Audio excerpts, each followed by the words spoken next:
Ok, cuando la Biblia dice que Dios se arrepiente, lo podemos entender de dos maneras.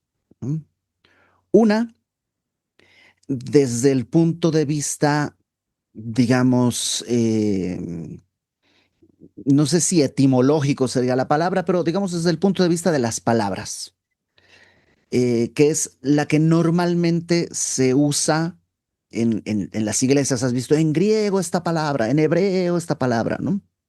Esta palabra en hebreo es la palabra Naham. Naham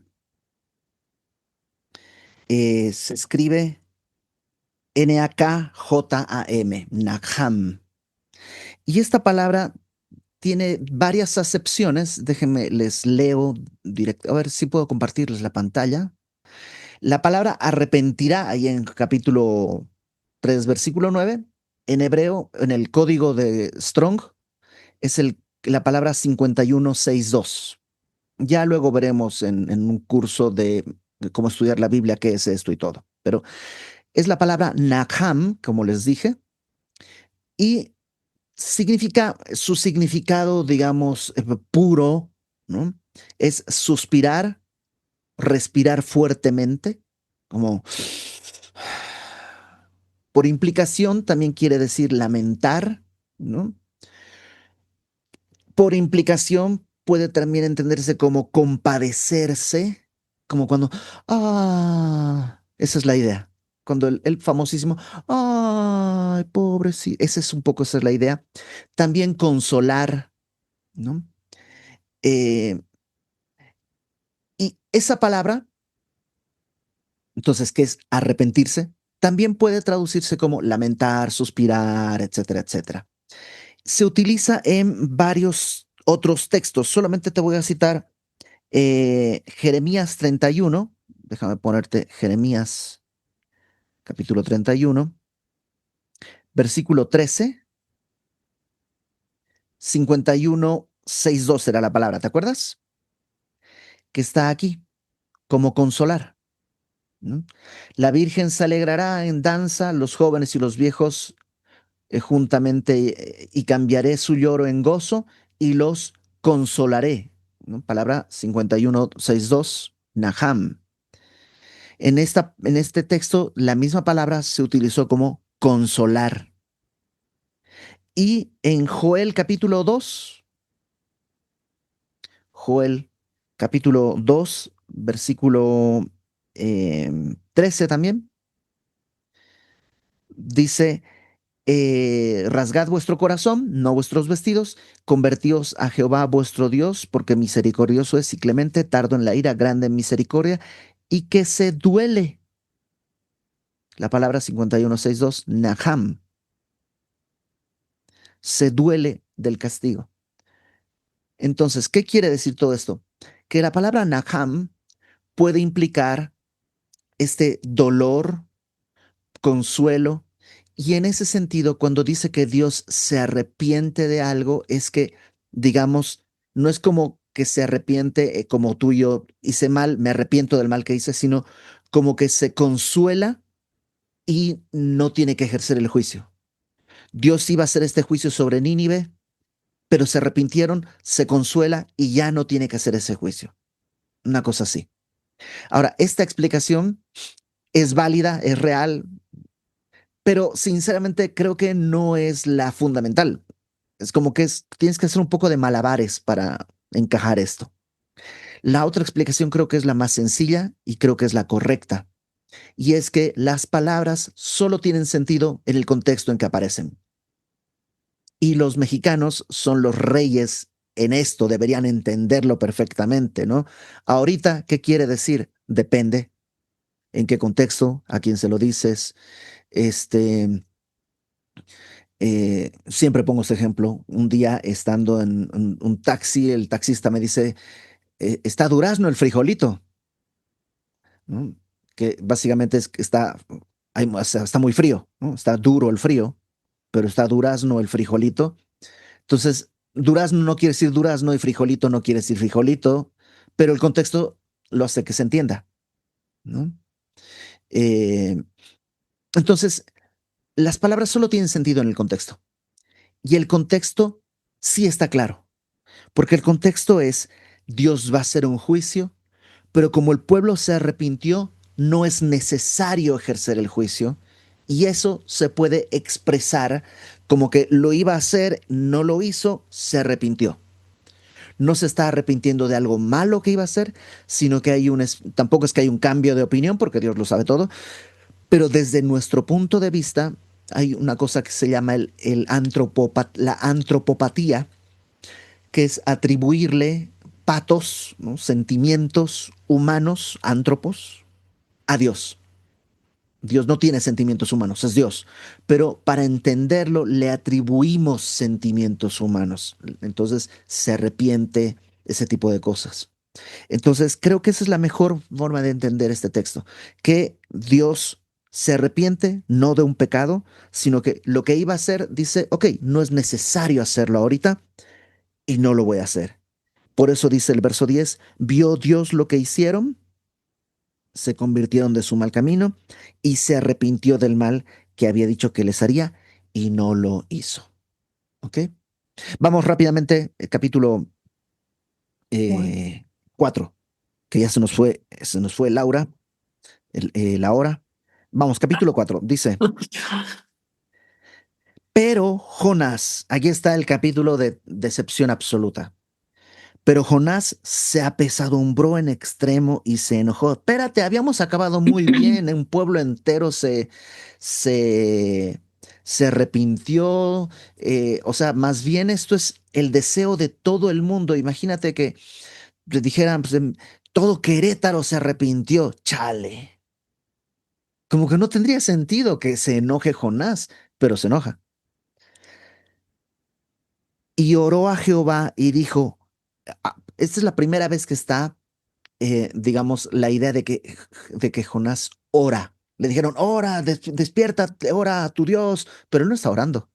Arrójenme y todo, pero él no está orando. Pero ahora sí, ora a Jehová y dice, ahora, oh Jehová, ¿no es esto lo que yo decía estando aún en mi tierra? Por eso me apresuré a huir a Tarsis, porque sabía yo que tú eres Dios clemente y piadoso, tardo en enojarte, de grande misericordia y que te arrepientes del mal. Eso, y sabía que iba a pasar. Sabía que se iban a arrepentir y tú no los ibas a castigar. Por eso me fui. Imagínate si Dios no fuera así. ¿Quién hubiera sido el primer en ser chamuscado en la historia? Jonás, por rebelde. Pero Dios en su misericordia no chamuscó a Jonás y por eso no está chamuscando al pueblo. Pero Jonás le dice, sabía que eso iba a pasar. Verso 3. Ahora pues, oh Jehová, te ruego que me quites la vida. Mejor me es la muerte que la vida. Ah, caramba, o sea, sí está muy afectado, Jonás. O sea, sí está muy sacado. ¿Sabes qué? Ya no quiero vivir. O sea, si eso vas a estar haciendo, porque ellos son pecadores, ellos son asesinos. A nosotros, a nuestra idea, los ninivitas nos suena como tan lejano, pero piensa el día de hoy, por ejemplo, en el crimen organizado, cosas así, y que Dios diga, yo los quiero perdonar. ¿Cómo? Espérate, o sea, como a mí, que yo nunca hice nada de eso. O sea, yo sí me arrepentí de mis pecados y todo, pero yo nunca he hecho esas cosas. Y es esa actitud que todos nos ponemos siempre por encima de los demás. Y cuando se entera que Dios sí los va a perdonar, dice Jonás, no, ¿sabes qué? Mejor me muero. Quítame la vida. Y Jehová, me encanta la paciencia. ¿Haces bien en enojarte tanto? Es como muy paciente con un niñito de Los Terribles 2, justamente, ¿no? Sí. ¿En serio te enojas tanto? Y mira la respuesta de Jonás. Eh, Verso 5. Salió Jonás de la ciudad y se acampó hacia el oriente de la ciudad y se hizo el lleno enramada y se sentó debajo de ella a la sombra hasta ver qué acontecería en la ciudad. Jonás se va a una colina fuera de la ciudad y ahí se hace como una especie de enramada, con unas ramas se hace como una chocita y se queda a ver si Dios se arrepiente y si los castiga y si hace descender fuego. Voy a ver si es cierto. Entonces está ahí debajo de su enramadita y dice, preparó Jehová Dios una calabacera, es una plantita, la cual creció sobre Jonás para que hiciese sombra sobre su cabeza y le librase de su malestar. Y Jonás se alegró grandemente por la calabacera. Este es el único momento en que ves a Jonás feliz en todo el libro, cuando Dios le da su calabacera. Entonces está Jonás ahí y empieza a crecer su calabacera y como una enredadera y Brun ahí se extienden las hojas y todo y Jonás está feliz con su calabacera. Al venir el alba, la madrugada del día siguiente, Dios preparó un gusano, el cual hirió la calabacera y se secó. Y aconteció que al salir el sol, preparó Dios un recio viento solano, es un viento que viene del este, un viento muy caliente, y el sol hirió a Jonás en la cabeza y se desmayaba y deseaba la muerte. Es decir, le da como una especie de golpe de calor. O sea, hay mucho sol, el viento es muy caliente. En ciertas zonas del Mediterráneo a veces llegan estos vientos y es realmente peligroso. O sea, es un aire muy caliente, mucho sol, sí se te pone como loco. García Márquez, en 12 cuentos peregrinos, tiene un cuento que está basado en una historia que le pasó a él de un pueblito en el sur de España, en el que García Márquez dice que él sabe que si, bueno, decía, porque se murió, ¿no? Decía que si él iba a este pueblito, iba a volverse loco, porque la leyenda o lo que es la sabiduría popular es que en ese punto que está ahí en la costa del sur del Mediterráneo, de España, llega un viento muy caliente que vuelve a la gente loca, ¿no? Y yo recuerdo mucho, mi papá también, él estudió en Italia y en algún verano en Sicilia llegó la tramontana, que era un viento igual de caliente y contaba cómo, pues sí, se cerraban en las casas, se ponían, se protegía todo porque es un aire muy caliente. Entonces, de bien este aire a Jonás y ahí lo ves todo, es muy gracioso, entre comillas, digo, no, no nos da gusto, pero dice, eh, verso 8. Al salir al sol, preparó Dios un viento recio solano, y el sol hirió a Jonás en la cabeza, y se desmayaba y deseaba la muerte, diciendo, mejor sería para mí la muerte que la vida. O sea, entonces está así como que se está cayendo por todas partes. Ya, me quiero morir, me quiero morir, me quiero morir. Eh, entonces dijo Dios a Jonás, ¿tanto te enojas por la calabacera? Me encanta porque Dios podía haberlo, pues imagina, estás discutiendo con ese berrinchudo. Lo ideal hubiera sido así con el pulgar, listo. Pero Dios encima le dice, a ver, Jonás, ¿tanto te enojas por la calabacera? Y él respondió, mucho me enojo, hasta la muerte. O sea, sí es un bebé de 2 años haciendo su berrinche y todos hemos estado en ese punto. Y Jehová le dice, ¿tuviste tú lástima de la calabacera, en la cual no trabajaste, ni tú la hiciste crecer, que en el espacio de una noche nació y en el espacio de otra noche pereció? O sea, es que estaba encariñado con mi calabacera. A ver, salió ayer. ¿Cómo que estabas encariñado con tu calabacera? ¿No? Y tú estás teniendo misericordia de esa calabacera, y yo no tendré piedad de Nínive, que es una ciudad con personas que Dios creó, aquella gran ciudad donde hay más de 120,000 personas que no saben discernir entre su mano derecha y su mano izquierda, y muchos animales. Algunos ven que esta idea de 120,000 personas que no saben distinguir su mano derecha de su mano izquierda es una referencia a niños chiquititos que no saben diferenciar la mano izquierda de la derecha. Bueno, izquierda de la derecha. Eh, entonces dice Dios, ¿tú crees que no voy a tener misericordia?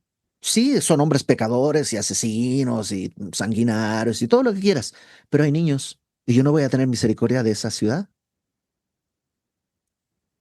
Y ahí acaba. Entonces es rarísimo porque se acaba ahí de la nada y uno dice, pero pues, hubiéramos terminado en el 3. Pero Dios pone este capítulo porque en el Antiguo Testamento todo acaba siempre mal.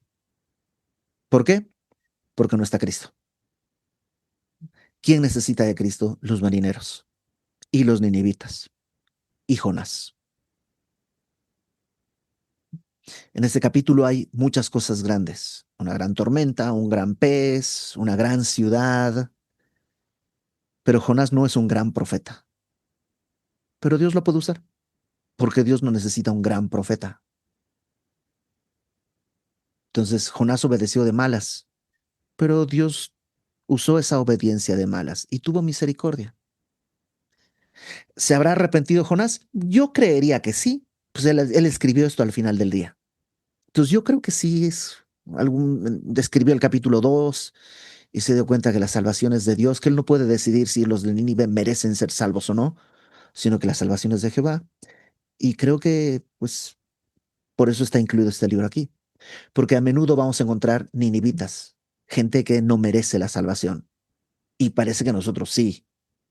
Y Dios quiere mostrarnos que a veces eh, nuestro corazón se endurece, porque Dios extiende su misericordia de una manera escandalosa. Entonces, pues, eso, vamos a orar.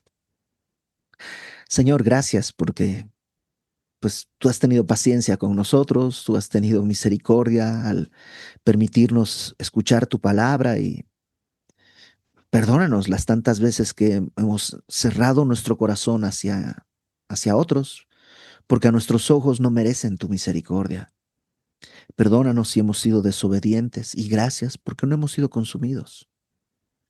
Gracias porque si nuestra desobediencia nos ha arrastrado a lugares remotos tratando de huir de tu presencia, tú a veces nos has permitido entrar al agua y morir para poder tener una nueva vida en ti. Ayúdanos, Señor, a seguir tu voluntad, a tener este arrepentimiento que tuvieron los de Nínive y que de esa manera pues nuestra vida cuente para ti. Gracias, Señor. En el nombre de Jesús. Amén.